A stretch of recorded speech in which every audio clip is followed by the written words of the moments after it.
Bismillahirrahmanirrahim. Assalamu alaikum. Dear student, we'll start the next part of our chapter number 16, that is managing employee motivation and performance. In the first chapter, we discussed different aspects of motivation and different theories, two main theories of motivation. In this chapter, we'll discuss some more theories and some more elaboration of the term motivation and performance. The next theory, which is also related to content perspective on motivation, is the two-factor theory, that is Herzberg, given by Herzberg, and actually related to different factors. According to them, there is people's satisfaction or employee satisfaction and dissatisfaction are influenced by two independent set of factors. One is motivation factor, and the other one is hygiene factors. That actually they say that theory assumes that job satisfaction and dissatisfaction are two distinct continuums. That means that whether the person is very much satisfied or is not satisfied, or the person is dissatisfied or not dissatisfied. So this can be measured on two different continuums. So this is being determined by a motivational factor and hygiene factor. And what are motivational factor? Motivational factors are on a continuum that ranges from satisfaction to no satisfaction, as they provide satisfaction or they will provide no satisfaction. That means that these factors are that factors which will provide job satisfaction to the employees, or they will not provide job satisfaction to employees. The other factors are your hygiene factors, which are actually on a separate continuum, which is different from the motivational factors, and this ranges from dissatisfaction or no dissatisfaction. That means that if these factors are there, and so if these factors are there, whether they will provide dissatisfaction, or they'll be the employees are dissatisfied, or if they are the condition of these factors of such that they will be actually providing environment and there will be no dissatisfaction. So motivation is actually a step process. First of all, the employee want to ensure the hygiene factors, and they will actually make sure that these hygiene factors are not deficient, because if these are deficient, they will be boosting dissatisfaction among their employees. They will create an environment in which employees are dissatisfied, and they will be blocking motivation. On the other hand, once you have achieved the hygiene factor and your employees are now on the level of no dissatisfaction, then you have to provide the give employee opportunity to experience motivation factor, and by providing them job enrichment. We have discussed the concept of job enrichment, in which we have discussed that you will provide more autonomy, more actually authority and responsibility to your employees, so they'll plan their work, they'll evaluate their work. So in this sense, they will be highly motivated, because they'll get some, I can say, importance in the organization. So this is the factor. The motivational factors are those factors which comes after the employees are not dissatisfied, and after that, then when they are not dissatisfied, you'll search them. You find or you devise certain motivational factor in order to boost the satisfaction level of your employees. Now, for the further elaboration of this theory, first of all, we will discuss different what are motivation factors and what are hygiene factors. First, we will discuss about hygiene factors, because these are the factors which are very much important to eliminate this dissatisfaction feeling of your employees. So, first of all, your supervisor, the attitudes of your supervisor, what are they are actually, how they are interacting with their employees, how they are designating tasks, how they are appreciating or criticizing you. So the behavior of your supervisor, the attitude of your supervisor is very much important, and which will boost note satisfaction levels. And second thing is your working condition. situation. What is your working conditions? What are your working hours? What is the external environment, and whether there are certain precautionary measurements for you, whether there are air conditioned facility if you are working in a very hot temperatures, and all these things. Then your rest breaks and your lunch breaks, your prayer breaks, all these are your working condition. Then interperson relationship between means that you are working with your as peer groups, for example, your colleagues, and what are their relationship with you, and what is your relationship with your upper hierarchy, what is your relationship with you with your lower employees, and so on. So what are these interpersonal relationship? Then your pay and your security, that's very much important. When we talk about pay, so how the amount of pay is covering your different needs, whether they are enough for your basic needs and for your the education of your children, medical facilities, and all these things. Then your security, when we say your securities, that is actually your future pension plans and all those things. So whether they are there in your total compensation plan. Then companies, policies, and administration, how the consistent policies of organization is, and how the administration is applying different rules and regulation in the organization, whether there is consistency and the long-term policies, whether the administration is fair enough to deal with every employee, and all those things. So if these are fair and all these hygiene factors are good, so it will decrease the dissatisfaction level of your employees, and they will become dissatisfaction level of your employees, and they'll become no dissatisfied. Once they are no dissatisfied, then the level comes, then in which their satisfaction level going to start. So this can be boosted by providing them motivational factors. And what are these motivational factors? First one is your achievement. That means that once you will provide them the job and enrichment, that means you will provide more autonomy to them. You are providing more actually target based works. So this will create the sense of achievement, which will increase the motivational level of your employees. Secondly, recognition, that how much important the type of work you have assigned to your subordinate. So if major part that the part is more recognized by the upper head, and the task is very much important, so obviously they'll see that once if they achieve that thing, they'll be get recognition. So they'll be providing more effort into achieving that task. The third one is the work itself, whether the work is challenging, whether the work is interesting enough, whether it is not boring. So if it is interesting and it is challenging and it is giving to them some kind of achievement, so obviously they'll go. Then responsibility, once you provide them more responsibility with authority, so obviously it will increase the level of motivation of your employees, and they'll become satisfied. Then advancement and growth, if there is can say that chances of growth and advancement in the task you are giving to them, so obviously it will increase their motivation level, and they'll try to achieve that task. They'll try to do better and better in that certain task in order to get achievement and growth.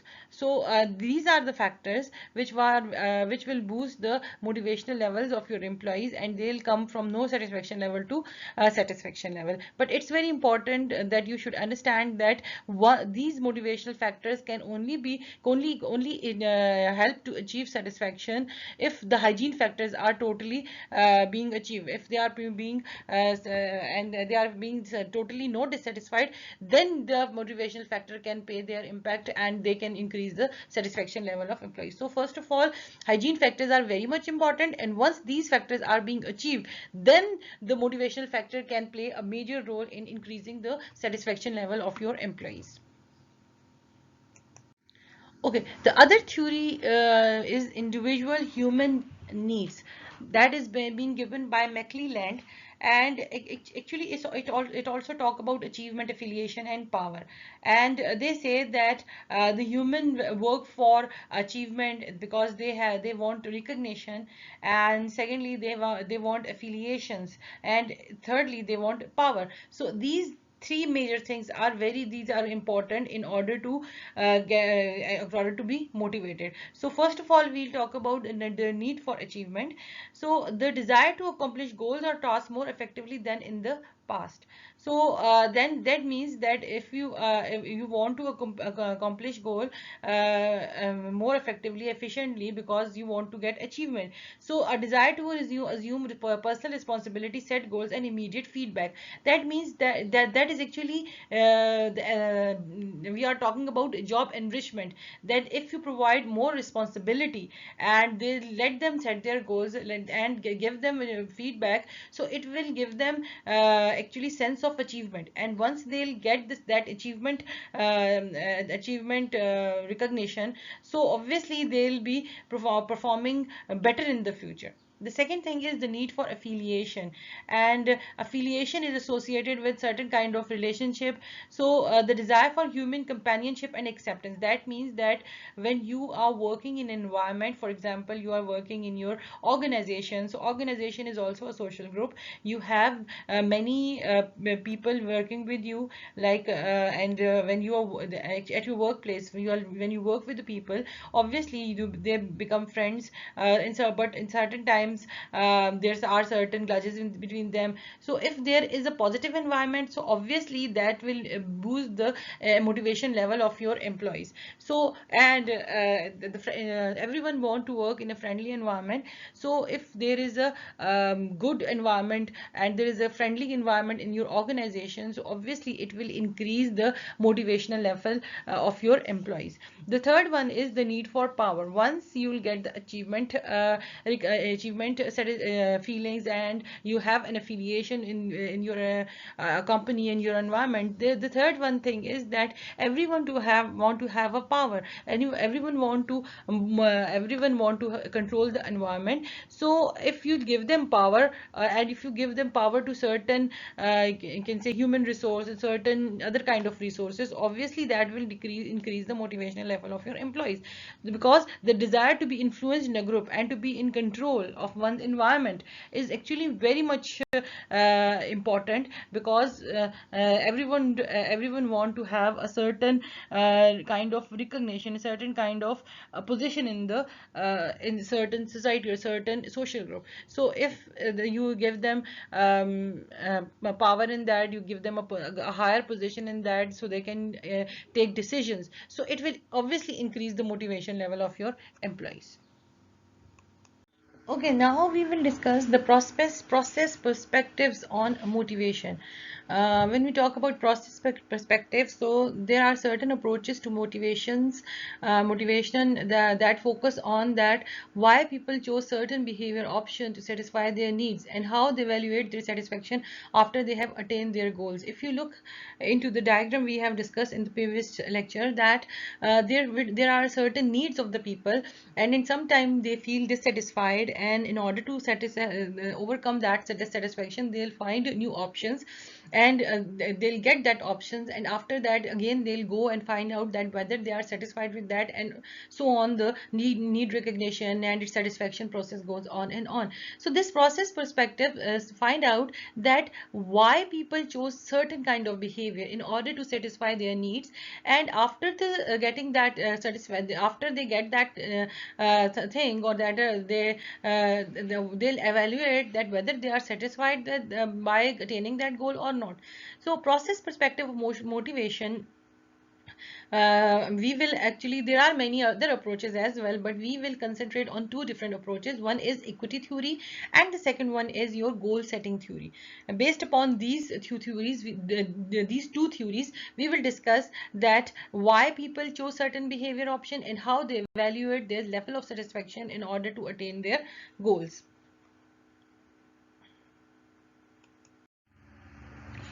Process perspective on motivation.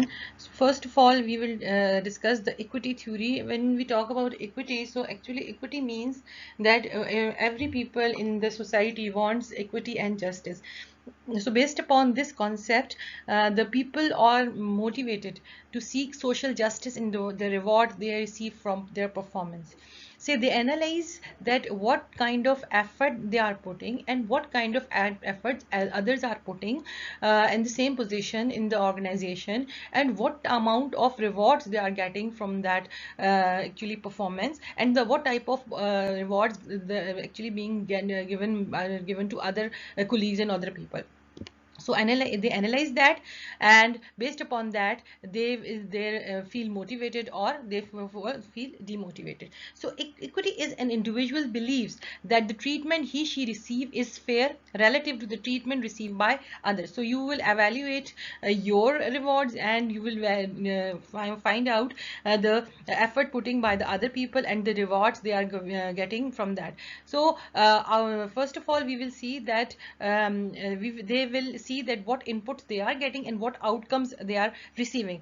So inputs, when we talk about inputs, so inputs is the time they are spending in the organization, the experience they have, the effort they are putting, the education they have, and the amount of loyalty they are actually showing to the organization. So all these things are their inputs. They are their effort. They are their inputs there which are they giving to the organization. On the other hand, what organization is they're giving them is their outcomes, that is the pay, the amount of salaries and benefits they are getting, the recognition they are getting, the promotions, the growth opportunities they are getting, and the social relationship, the relationship within the organization they are creating. So these are the outcomes. So what they'll do is they'll see the outcomes of their self divided by the input of their own self, and see the outcomes by the other and the outputs other they are getting, and they compare these two,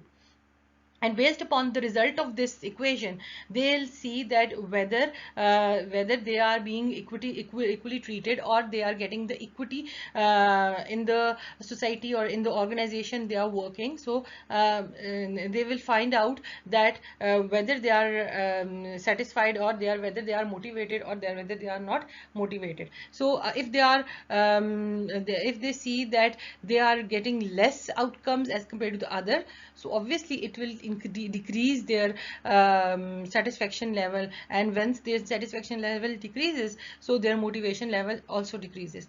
The more discussion of this outcome would be done in the next slide. uh, Okay, we'll see the comparison of those inputs and outputs.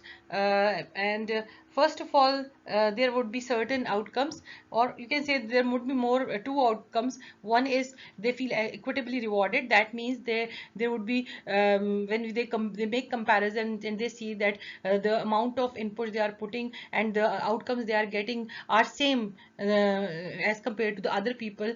So they will feel equitably rewarded, and there is no dissatisfaction kind of feeling in the employees. So the outcome that would be that they maintain their performance and accept comparison as fair estimate. That obviously they say that this others are putting the same kind of effort and the same kind of salaries and benefit they are getting. So why we should worry about that? We are getting the same kind of salary, but the problem arises when they feel under rewarded, and they will try to reduce inequity. Obviously nobody want to be get under rewarded, so they'll try to reduce that equity. The first outcome would be that they change their input by trying harder, or once the one outcome would be that way, that they will try to work harder, put more effort in order to increase their performance, or slacking off. That means that they will reduce their performance, even though they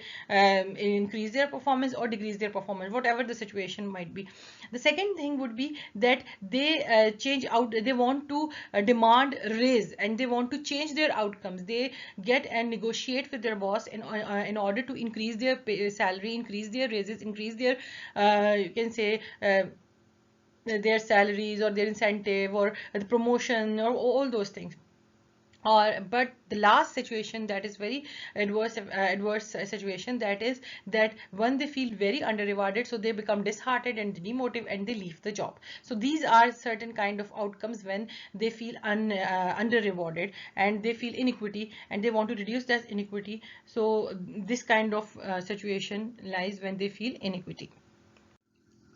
The other theory which comes under process perspectives on motivation is your goal setting theory. And first of all, every theory has certain assumption. So first assumption is that behavior is the result of conscious goals and intentions, and manager by setting goal influence the behavior of people in the organization. That means that when the manager is for the responsibility of manager is to assign tasks to the people, assign responsibilities to the people. So they should design their goals in such a way that are actually matchable to the behavior of the people they are working with. So there are certain characteristics of these goals. First of all, there is goal difficulty. That means that the difficulty of goals, the more difficult the goal is, the more challenging that is, and the more people will be motivated in order to achieve that goal. So extent to which a goal is challenging and require effort, the people work harder to achieve more difficult goals. Obviously, when they achieve difficult goal, there would be a recognition related to that, and once that recognition is there, the people will work harder to achieve that goal.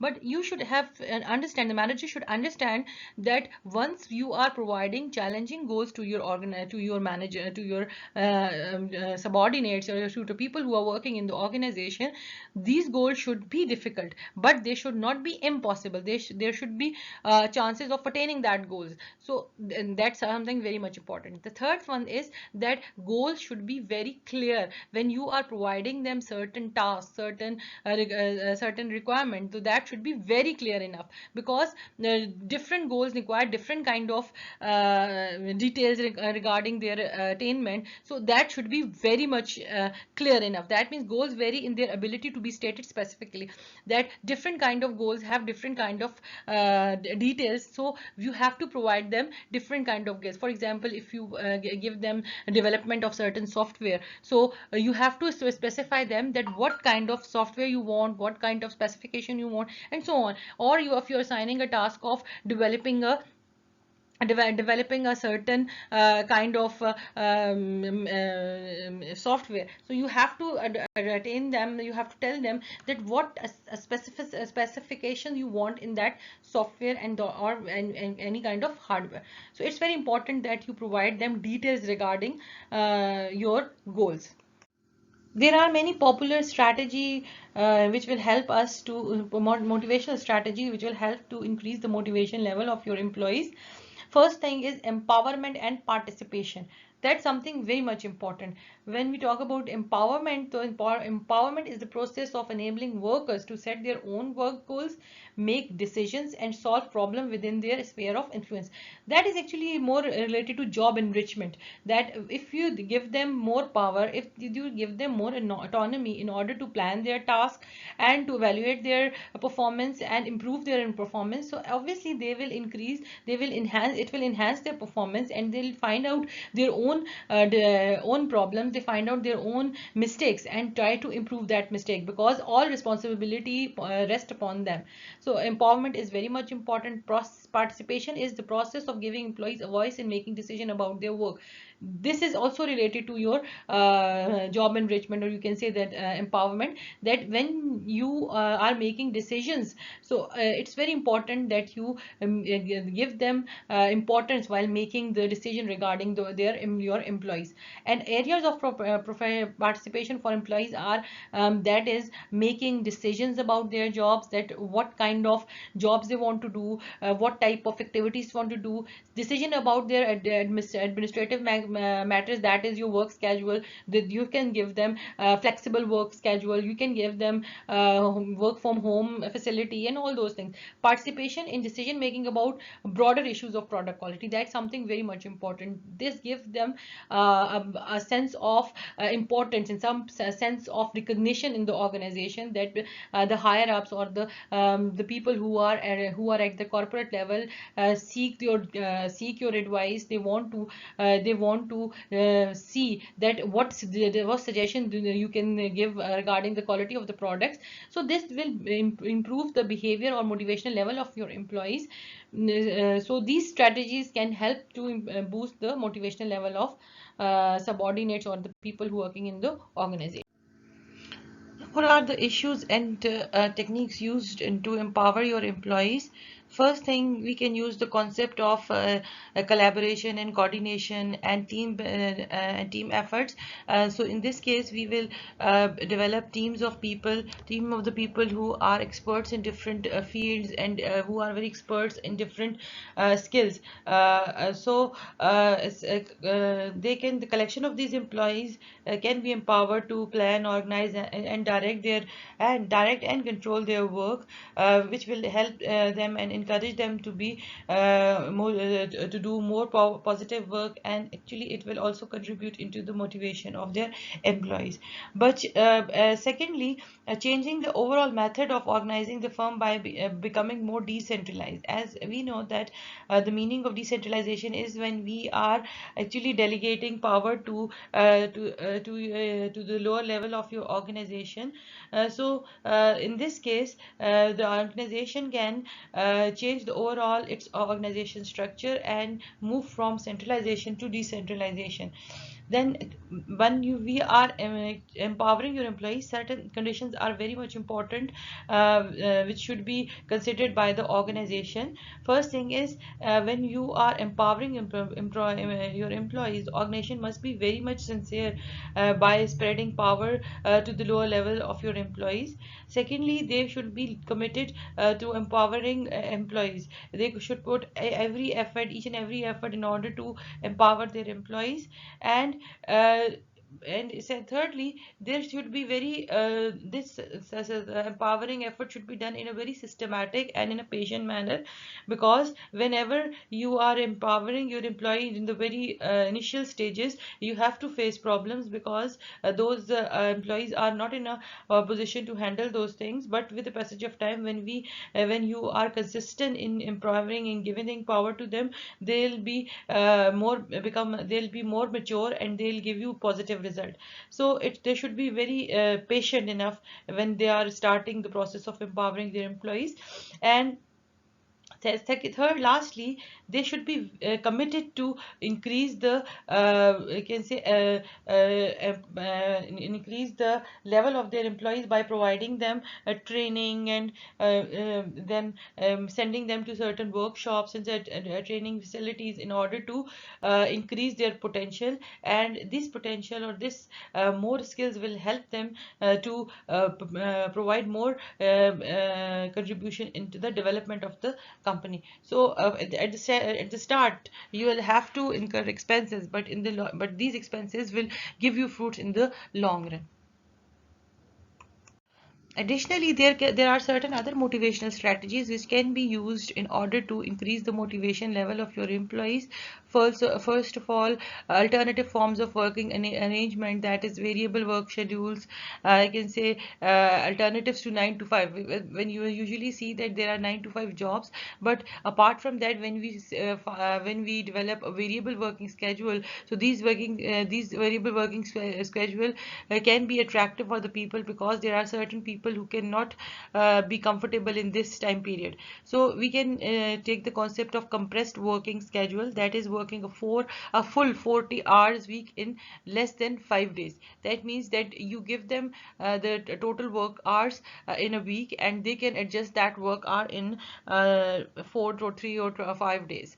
Secondly is flexible working hours, that is allow employees to select within broader parameter the hours they will work. That can be helpful for the working that could be helpful for women who have children, who have many other work at their home. So it would be helpful for them. Then job sharing, when two part-time employees share one full-time job, one worker from 9 to noon and the other from 1 to 7. So we can go for job sharing as well.